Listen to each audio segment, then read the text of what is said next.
PTI की अस्पताल मुंतकिली का मामला नजरसानी दरखास्त दोबारा दायर करने के लिए वकला की टीम सुप्रीम कोर्ट पहुंच गई है। चीफ कमिश्नर इस्लामाबाद की जानिब से मुतफरिक नजरसानी दायर की जाएगी। सुप्रीम कोर्ट के फैसले में जेल रूल्स को नजरअंदाज किया गया। इस्तदा की गई है दरखास्त में कि मुतफरिक दरखास्त मंजूर करके नजरसानी दायर करने की इजाजत दी जाए। सुप्रीम कोर्ट के 18 अगस्त के फैसले पर नजरसानी की जाए। दरखास्त में यह इस्तदा की गई है। बानी पीटीआई की अस्पताल मुंतकिली का यह मामला नजरसानी दरखास्त दोबारा दायर करने के लिए वकला की टीम सुप्रीम कोर्ट पहुंच गई। चीफ कमिश्नर इस्लामाबाद की जानिब से मुतफरिक नजरसानी दरखास्त दायर की जाएगी। नजरअंदाज किया गया। इस्तदा की गई है दरखास्त में कि मुतफरिक दरखास्त मंजूर करके नजरसानी दायर करने की इजाजत दी जाए। सुप्रीम कोर्ट के 18 अगस्त के फैसले पर नजरसानी की जाए। दरखास्त में यह इस्तदा की गई है। बानी पीटीआई की अस्पताल मुंतकिली का यह मामला नजरसानी दरखास्त दोबारा दायर करने के लिए वकला की टीम सुप्रीम कोर्ट पहुंच गई। चीफ कमिश्नर इस्लामाबाद की जानिब से मुतफरिक नजरसानी दरखास्त दायर की जाएगी। बड़े आपको बताएं, कराची के निजी स्कूल की फीसों में इजाफे के खिलाफ वालिदैन की दरखास्त। सूबाई मुतसिब सिंध सुहेल राजपूत की जेर सदारत समात में शिकायत के अंबार लग गए। डीजी प्राइवेट स्कूल्स को मंगल तक रिपोर्ट पेश करने की हिदायत कर दी गई है। इसमें मजीद तफसील जानेंगे समा के नुमाइंदे जावेद असगर से। जी जावेद, आप बताइए। जी बिल्कुल, सूबाई मुतसिब को निजी स्कूल की फीसों में मुबैना गैर कानूनी इजाफे के खिलाफ वालिदैन की जानिब से मौसूल शिकायत की तादाद में इजाफा हुआ, जिस पर सूबाई मुतसिब मुफ्ती की जेर सदारत समात की गई है, जहाँ वालिदैन ने शिकायत के अंबार लगा दिए। स्पेशल सेक्रेटरी एजुकेशन शादी कादी, डीजी डायरेक्टर स्कूल की शिरकत। स्कूल इंतजामिया हर साल फीसों में मनमाना इजाफा करती है। वालिदैन के मुताबिक 2 सालों में यूनिफॉर्म तब्दील करना हम पर इजाफी बोझ है, जबकि मखसूस वेंडर से महंगे कोर्सेज खरीदने पर भी मजबूर किया जाता है। वालिदैन के मुताबिक बड़े बच्चे के बाद छोटे बहन भाई को पिछला कोर्स इस्तेमाल नहीं करने दिया जाता। और मुझसे सिंध ने डीजी प्राइवेट स्कूल को इस हवाले से मंगल तक रिपोर्ट पेश करने की हिदायत की गई है।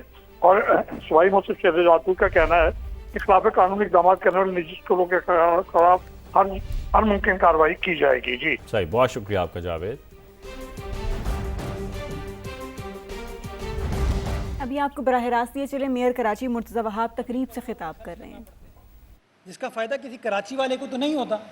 इसी तरीके से बहुत सारे मेरे जो मज़दूर साथी हैं, मेरे जो मुलाजमीन हैं, असलम सम्मो साहब सामने बैठे हैं, उनकी रिहाइश के मसाइल हैं। उनको हम जगह नहीं दे पाते। क्यों? क्योंकि 2000 गज के मकान पे कोई एक बंदा बैठा हुआ है। अगर आप वर्टिकल डेवलपमेंट करेंगे तो उस वर्टिकल डेवलपमेंट का फ़ायदा ये होगा कि कोई एक ख़ानदान नहीं बसेगा, शायद KMC के 10, 12, 15, 20 ख़ानदान बस पाएंगे। तो हमारी सोच ये है ताकि एसेट्स को बेहतर तरीके से यूटिलाइज़ किया जा सके। और अगेन मैं आपको इस बात की यकीन दहानी कराता हूँ कि जो भी किया जाएगा वो कानून के मुताबिक किया जाएगा, इस काउंसिल की मंजूरी के बाद किया जाएगा, और टारगेट यही है। अब मैं आपको बताऊँ ना, एक प्रॉपर्टी के बारे में बड़ा जिक्र हो रहा है। उस प्रॉपर्टी पे ऐसे लोग भी मौजूद हैं जिनका KMC से कोई ताल्लुक नहीं है और बड़े अरसे से रह रहे हैं, फेडरल गवर्नमेंट में सर्व कर रहे हैं। भाई फेडरल गवर्नमेंट की किसी प्रॉपर्टी पे बैठ जाओ। मैं चाहूँगा यार असलम सम्मो के पास घर हो। हाँ, आप सोचे ना, मेयर का घर इन लोगों ने बेच दिया था, आपको पता है ना। हाँ, मेयर का मैं सोच रहा हूँ, मेयर के लिए बल्कि काउंसिल में लेके आऊँगा कि मेयर, डिप्टी मेयर और MC के लिए औरंगी टाउन में 80 गज का मकान बनाए, ताकि वो जो लोग इल्ज़ाम लगाते हैं ना कि मेयर को पता नहीं होता कि गरीब आदमी क्या फेस कर रहा है, मैं सोच रहा हूँ कि ये फैसला भी करवाएं कि एक घर बनाएं वहाँ पे जहाँ पे मेयर रहे। मेयर कराची मुर्तज़ा वहाब तकरीब से खिताब कर रहे थे। MQM रहनुमा और साबिक मेयर कराची वसीम अख्तर ने कहा है कि हम कभी नहीं चाहते कि सिंध तकसीम हो, लेकिन पीपल्स पार्टी अपनी करप्शन छुपाने के लिए नए सूबे या इंतजामी यूनिट बनाने की मुखालफत कर रही है और मासूम सिंधी भाइयों को वरगला रही है। इसी पर मजीद तफसील जानेंगे नुमाइंदा समा काजी हसन से, जो इस वक्त साबिक मेयर कराची वसीम अख्तर के हमरा मौजूद हैं। जी काजी, बताइए। सूबे और नए इंतज़ामी यूनिट की बहस जारी है। इस हवाले से हमारे साथ बात करने के लिए मौजूद हैं MQM के सीनियर रहनुमा और साबिक मेयर कराची वसीम अख्तर। 18 साल से टोटल कंट्रोल है पूरे सिंध का इनके पास, जो कि नाकाम हो चुका है। और मुझे एक्सप्लेन करने की ज़रूरत नहीं है। दुनिया देख रही है कि इंटीरियर सिंध भी तबाही पे है, कराची भी तबाही पे है। ये सारी चीज़ें देखते हुए सूबे बहुत ज़रूरी हैं। अच्छा, अब ये अपनी इस करप्शन को और बादशाहत को तूल देने के लिए ये मिसगाइड कर रहे हैं इंटीरियर सिंध के लोगों को। वो कैसे? कि कह रहे हैं सिंध टूट जाएगा। सिंध नहीं टूटेगा, सिंध अपनी जगह रहेगा। हम भी नहीं चाहते सिंध टूटे, सिंध रहेगा। अगर सपोज़ मुख्तलिफ फार्मूलाज हैं, 7 डिविजन्स हैं, उन डिविजन्स में जतोईस का सीएम होगा, सुमरोस का सीएम होगा, पीर पगारा साहब का सीएम होगा, तालपुर का सीएम होगा, और वो अपने अपने डिविजन्स को बेहतर कर सकेंगे। आज तो सारा पावर जो है वो लाए करता है ये शाह साहब जो यहाँ कराची में बैठे हैं। ये किसी को जवाब दे ही नहीं है, इसके इनके पास तो कोई आ ही नहीं सकता।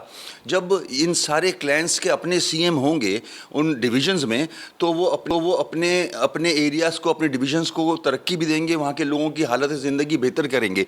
मैं अपने सिंधी भाइयों से कहता हूँ, इनकी बहकावे में मत आएँ। ये अपनी करप्शन और बादशाहत को कायम रखना चाहते हैं।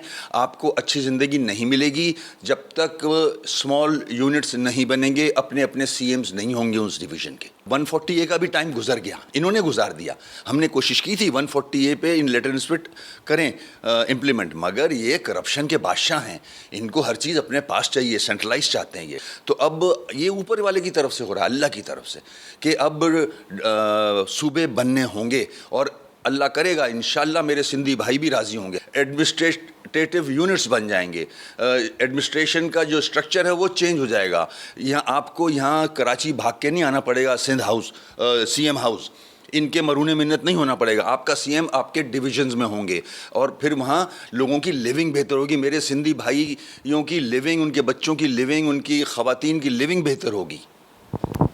ये बिल्कुल वसीम अख्तर साहब का यही कहना था कि नए सूबे या इंतज़ामी यूनिट का मकसद कतन ये नहीं है कि सिंध टूटे, बल्कि इस इंतज़ामी यूनिट बनने से शहर में, सिंध में रहने वाले शहरियों, उनको ही बेहतर हुकूक और अच्छी तर्ज ज़िंदगी मिल सकती है। जी है कि उन कुत्तों की न्यूट्रिंग की जाए, और दूसरा रास्ता है जो माजी में आज से कोई 15-20 साल पहले चलता था कि उनको मार दिया जाए। आज से 15-20 साल पहले आपको ये वाक़यात नहीं सुनने को मिलते थे, अब सुनने को मिलते हैं, क्योंकि सरकारी सतह पर यह फ़ैसला किया गया है कि कुत्तों को नहीं मारा जाएगा, उनकी न्यूट्रिंग की जाएगी। तो पिछले 4-5-6 साल से न्यूट्रिंग हो रही है, और उसका नतीजा ये है। इसमें मैं अपना कोई व्यू एक्सप्रेस नहीं करता, इस काउंसिल को फ़ैसला कर ले, ये काउंसिल फ़ैसला करे कि सही रास्ता क्या है। बिकॉज मैं रेबीज़ के पेशेंट्स की हालत देखी है, मैंने, तकलीफ़ होती है, जिन लोगों को कुत्ता काटता है उनकी तकलीफ़ मैंने देखी, उनकी मैंने परेशानी देखी है।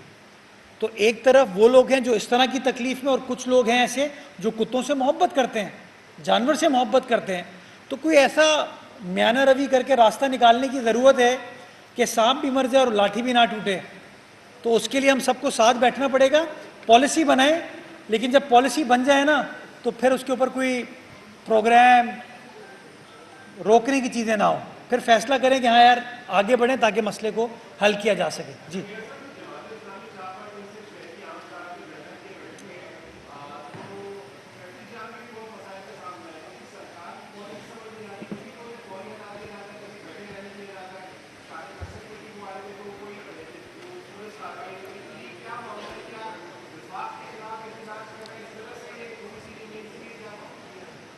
यार अभी तो मैं जमात इस्लामी के साथ दोस्ती करने की कोशिश कर रहा हूँ, आप फिर फुलझड़ी छोड़ रहे हो। मैंने, पता है, अभी तक मैं उस दिन देख रहा था, अपोजिशन लीडर साहब का स्टेटमेंट आया कि एहतजाज हम करें वफाकी हुकूमत के ख़िलाफ़ और एतराज़ मेयर साहब करें। मैंने अभी तक कोई एतराज़ नहीं किया, मैं पहली बार ये स्टेटमेंट देने जा रहा हूँ। मेरा पॉइंट ऑफ व्यू ये है कि एहतजाज आपका बुनियादी है कि आप एहतजाज करें, लेकिन सड़क को ब्लॉक करके जो हमारे यहाँ एक कॉन्सेप्ट आ गया है ना कि सड़क ब्लॉक करो और एहतजाज करो, मैं समझता हूँ ये गैर मुनासिब चीज़ है। इससे वही लोग जिनकी आप खिदमत करने जा रहे हो ना, वही उसके मुतासरीन हैं। कल कराची शहर में हमारे वकील साहिबान प्रोटेस्ट कर रहे थे, जमात इस्लामी के साथी प्रोटेस्ट कर रहे थे, मीर रज़ा की जो कत्ल का इंसिडेंट है, शहादत का इंसिडेंट है, उस हवाले से मुख्तलिफ़ मकामात पर प्रोटेस्ट होता। पिछले दिनों में लेडी हेल्थ वर्कर्स को देख रहा था कि वो प्रोटेस्ट कर रहे थे। तो ये जो सारा प्रोटेस्ट है, इसके लिए कोई एक पार्क में मुख्तस कर देता हूँ, उस पार्क में आके जो कहना है आपको, अगर मैं गलत हूँ मेरे ख़िलाफ़ कहें, हुकूमत गलत है हुकूमत के ख़िलाफ़ कहें, लेकिन जब हम सड़क ब्लॉक करते हैं ना, मेरा अपना मानना ये है, उसका एक बड़ा नुकसान एक आम कराची वाले को होता है, और हम सबकी जिद्दोजहद, हम सबकी जुस्तजू ये है उस आम कराची वाले की तो खिदमत करनी है ना। तो मैं गुजारिश उनको ये करना चाहूँगा, बल्कि चाहें तो हम ये KMC का गार्डन दे देते हैं उनको, या मैं निहाल हाशमी साहब से रिक्वेस्ट करता हूँ गवर्नर हाउस का गार्डन उनको दे दिया जाए प्रोटेस्ट करने के लिए। बराबर में 12 दरिया पोलो ग्राउंड है, वहाँ पे प्रोटेस्ट कर लें। लेकिन ये जो जिस जगह को उन्होंने ब्लॉक किया हुआ है ना, उससे जो केओस शहर में मचा है ना, उसका नुकसान हम कराची वालों को ही हो रहा है। प्रोटेस्ट करें शहबाज शरीफ साहब के ख़िलाफ़, वो आराम से इस्लामाबाद में बैठे हैं, उनको कोई प्रॉब्लम नहीं है। प्रोटेस्ट करें वफाकी हुकूमत के ख़िलाफ़, उनको इस प्रोटेस्ट से कोई प्रॉब्लम नहीं है। प्रॉब्लम किसको है? यही कराची में रिक्शा में घूमने वाले को, इसी कराची शहर के अंदर मोटर बाइक पर घूमने वाले को, इसी कराची शहर में एक आम आदमी जो अपनी गाड़ी चलाता है उसको, या ट्रांसपोर्टर को। तो थोड़ा सा मैं समझता हूँ इस रविश को चेंज करने की ज़रूरत है। मैं बिल्कुल मुखालिफ नहीं हूँ प्रोटेस्ट के, प्रोटेस्ट करें, लेकिन अगर प्रोटेस्ट आप सड़क पर आए बगैर कर देंगे तो ज़्यादा बेहतर तरीके से मेरे ख्याल में आप अपना पॉइंट ऑफ व्यू कन्वे कर सकते हैं। लोगों को तकलीफ़ में मुब्तला करके अपना काम निकालना, मैं समझता हूँ ये गैर मुनासिब अमल है। वो रह गया? डन, थैंक यू, शुक्रिया। मेयर कराची मुर्तज़ा वहाब गुफ्तगू कर रहे थे। उन्होंने कहा कि शहर में तरक्याती कामों के हवाले से मीटिंग करूंगा, तरक्याती मंसूबों की तफसीलात जल्द मीडिया को जारी करेंगे।